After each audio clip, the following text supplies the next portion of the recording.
Welcome to the My Friend the Friar podcast, and thanks for listening. If you like My Friend the Friar and want to support us, please consider subscribing or following us if you haven't already done so. And if you found us on YouTube, then don't forget to click the notification bell when you subscribe so you'll be notified of new episodes when they release. Thanks again, and God bless. Welcome to the podcast. Thanks for joining me and Lenny, the kitty cat. The quiet cat. This week, while Father Stephen is still on retreat, I'd like to propose something to you for your consideration and contemplation this week, and that is virtue and sin. So, to start, I wonder, how does someone grow in their self-awareness and recognize their sinfulness in order to get to the root of sin in their life?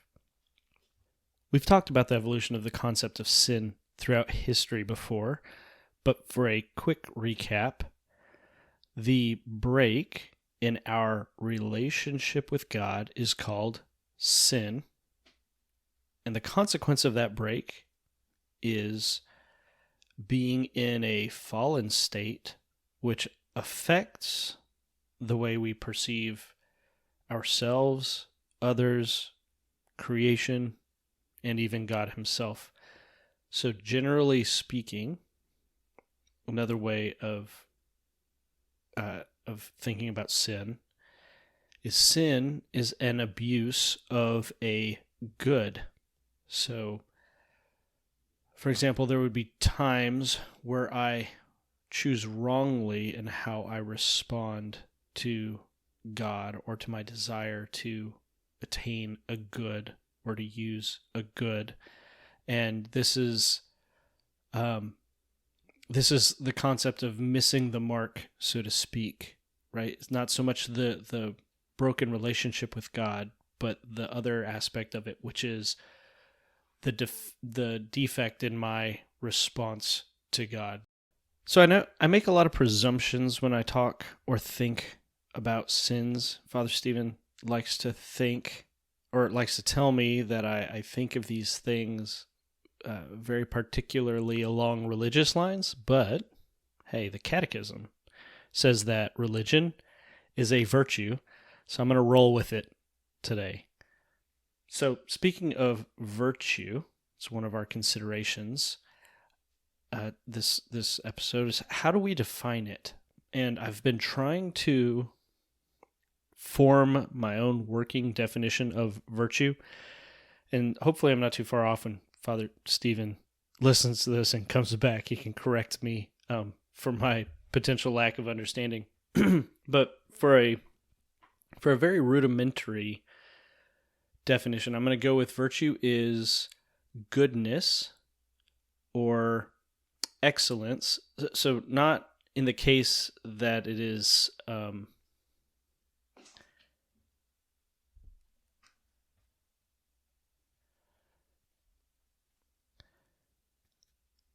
for a very rudimentary definition, I'm going to go with virtue is goodness or excellence. But in this case, in our case, it is goodness or excellence directed toward God. Not like I'm really good at chess, but my trying to aspire to the goodness of God. So I think it's really much more than that, but I'm not going to try harder at this point in my thoughts to expand on my definition. I'll save that for later. So going further, I have two questions for everyone to consider. Do you think it's easier for people to identify in themselves a lack of virtue, or is it easier to identify the presence of sin?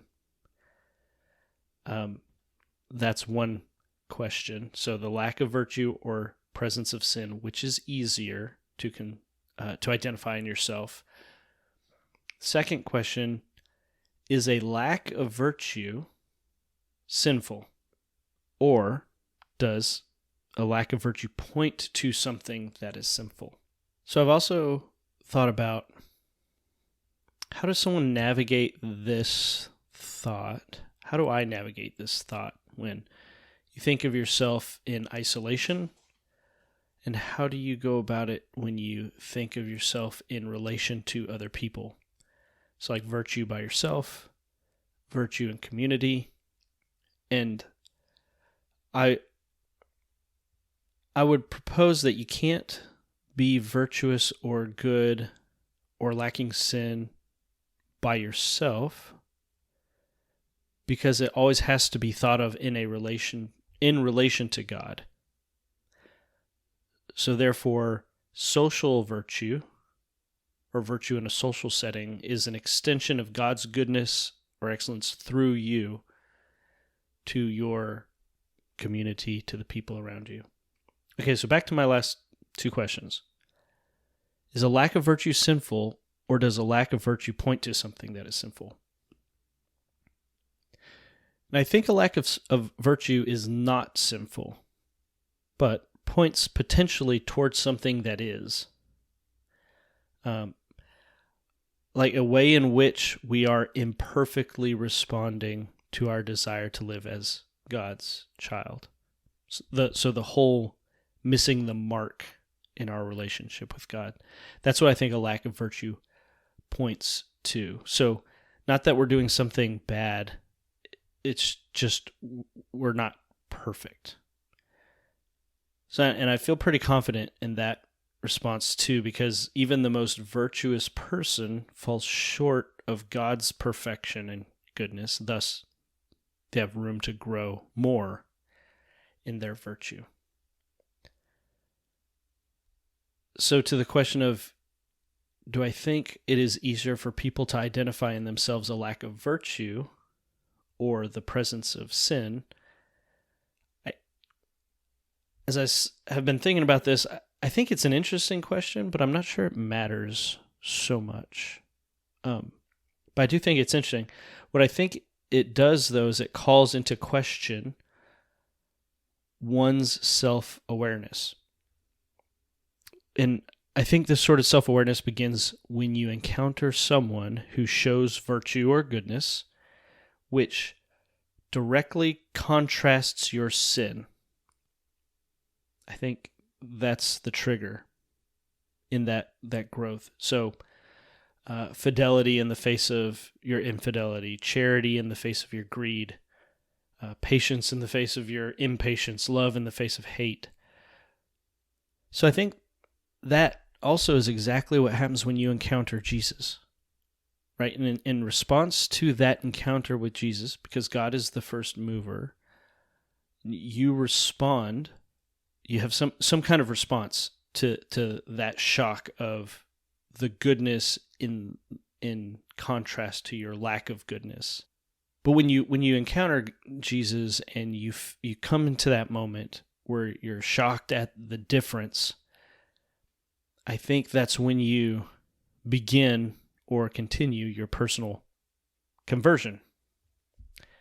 And so, as kind of a quick example that I'd like to make, I want to say a little bit something about my wife. She's a teacher at a middle school, right? So she teaches 6th, 7th, 8th grade. And very specifically at her school, she teaches immigrant students who are also very specifically new to our country, who also very specifically do not speak English. So most of the time, very, very often at least, they're coming from very bad living conditions, extreme poverty, fleeing local warlords or drug cartels or gangs or family abuse. I mean, just really rough lives, coming to our country, don't speak the language, and now they're looking for opportunity. And in her class, she calls herself La Reina, or the Queen. And she says it as a joke, but to me, just watching, it hints at something that I think is very Christ-like in her classroom, whether or not she realizes it. And again, I think it's noteworthy, which is why I want to talk about it. So, because she's the Queen, her students see her as in a place of authority, not just as the teacher, but also as the queen, right? She lives out her role in her classroom as the queen by bringing their lives into order in this new country. So where they don't understand the culture, the language when they arrive, she teaches them, and slowly all that chaos, it moves from chaos into order, right? Now they can understand, they can read, they can write, they can communicate, where once they couldn't do any of those things. And again, she continues to serve them by being this person who offers comfort and safety to them when they've come from all these, rough conditions. And she works to make her classroom feel like a second home for them. She does this through unwavering consistency and high standards and service to the kids. In a nutshell, she says, this is how you're to behave and grow in our class, and this is how I will treat you, regardless of how you behave and grow. And the kids respond to that, right? They're coming from something, and they have this shock of the way she engages with them, this goodness that is so contrasting to where they're coming from. And they respond, and it's amazing to see how these kids grow and develop and love her. It sounds like she's a pretty good queen to me, but I might be biased. But anyway, so when people, I say all that to say, when people encounter this radical goodness in their lives in contrast to their sin, it's true. Some people, and I don't know why, some people are kind of repulsed or turned away by it. But for most people, I think, the goodness draws us in, right? It draws us closer. And, this conversion that I was thinking about when you encounter Jesus makes me think of John 12:24, when he says, Amen, amen, amen, I say to you, unless a grain of wheat falls to the ground and dies, it remains just a grain of wheat. But if it dies, it produces much fruit. So we encounter Jesus and his goodness in contrast to our missing the mark or our lack of virtue, brings us into self-awareness. And then through the consistent and frequent encounters with Jesus, we're drawn deeper into our conversion.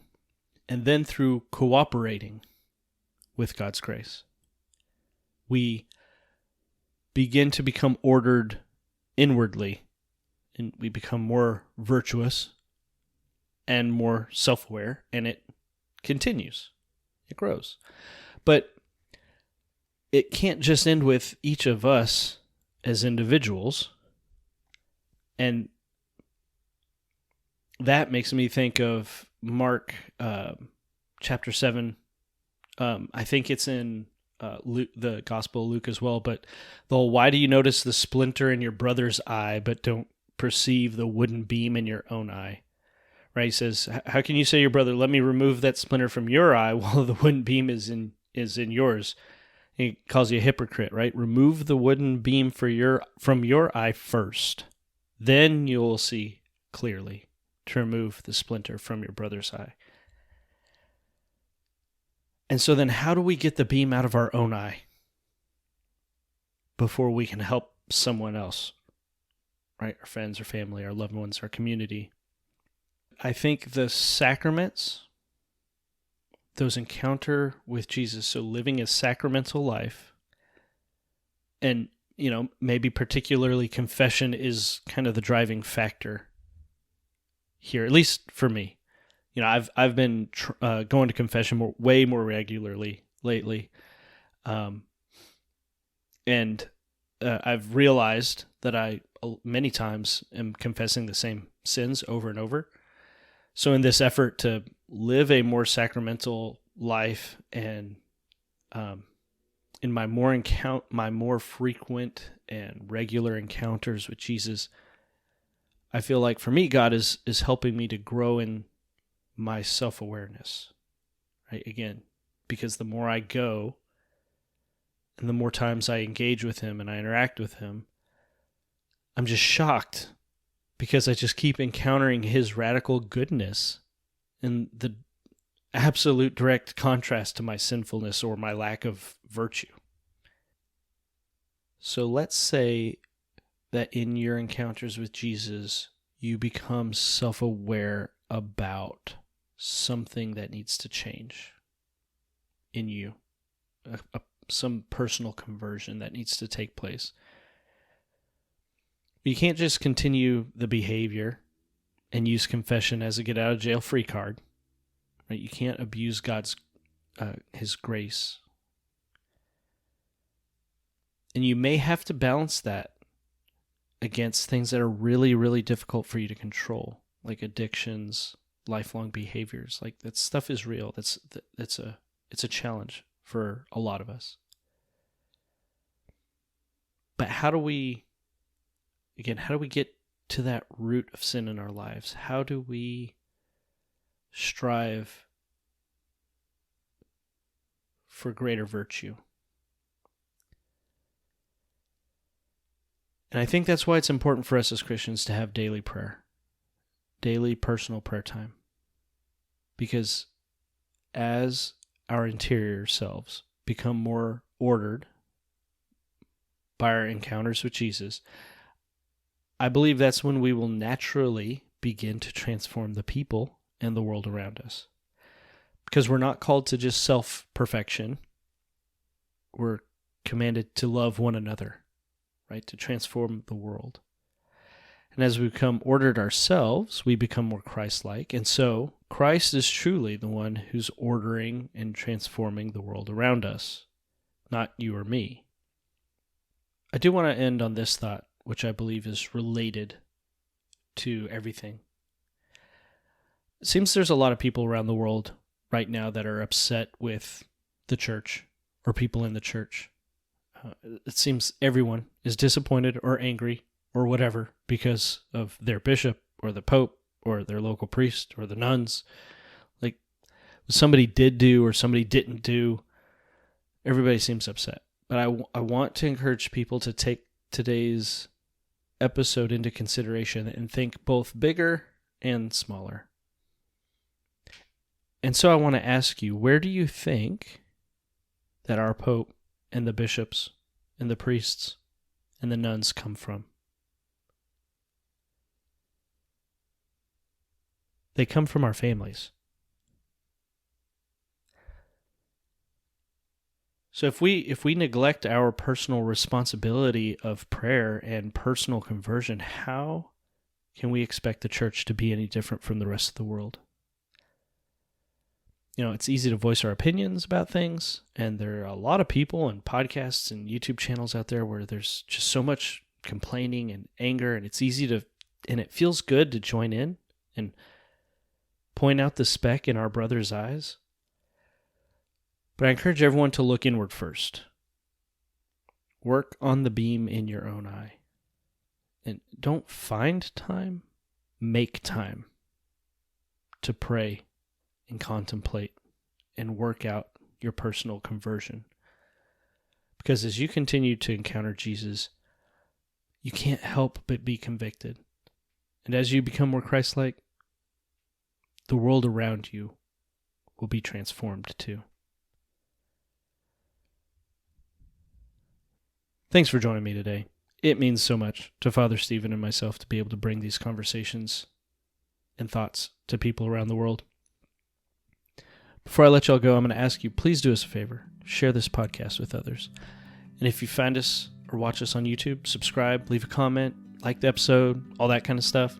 If you listen to us on a podcast platform, please follow us so you don't miss new episodes and consider leaving us a review.